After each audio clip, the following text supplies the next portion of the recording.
పాపం పెరుగుతూ ఉంటే మీరు భగవంతుడి వైపుకి వెళ్ళి మనసు మార్చుకున్నారా, పాపం తరిగి ఈశ్వరుడి వైపుకి వెళ్తారు.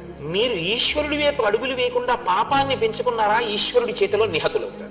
అప్పుడు ఏం చేయాలంటే ఈశ్వరుడికి ఇంకొక మార్గం ఉండదు, కాబట్టి పడగొట్టేస్తాడు ఆయన. వీడు మారట్లేదు, నేనేం చేయను, ఇంక ఉపాధి ఇచ్చినందుకు చేస్తున్నాడు అల్లరి, కాబట్టి ఉపాధి చేసేయాలి. ఇప్పుడు మీరు పిల్లాన్ని ఆడుకోరా అని చెప్పి ప్లాస్టిక్ ధనస్సు ఇచ్చారండి, వాడు అది పెట్టి అందరినీ కొడుతున్నాడు. ఇంటికి ఎవరో పెద్ద మనుషులు వచ్చారు, మీరు సంతోషంగా అయ్యా మంచినీళ్ళు తాగుతారా అని లోపలికి వెళ్ళారు.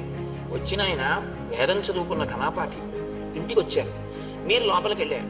ఆయన ఏదో కళ్ళు మూసుకుని మంత్రం చేసుకుంటున్నారు. వీడు వచ్చి ఆ ధనస్సు తిరగేసి ఆ ప్లాస్టిక్ ధనస్సు పెట్టి ఆయన కొట్టాడు తొడ మీద. ఆయన నవ్వేసి తప్పు నాన్న అలా కొట్టకూడదు. మీరు చూసారు, ఏం చేస్తారు ఇప్పుడు?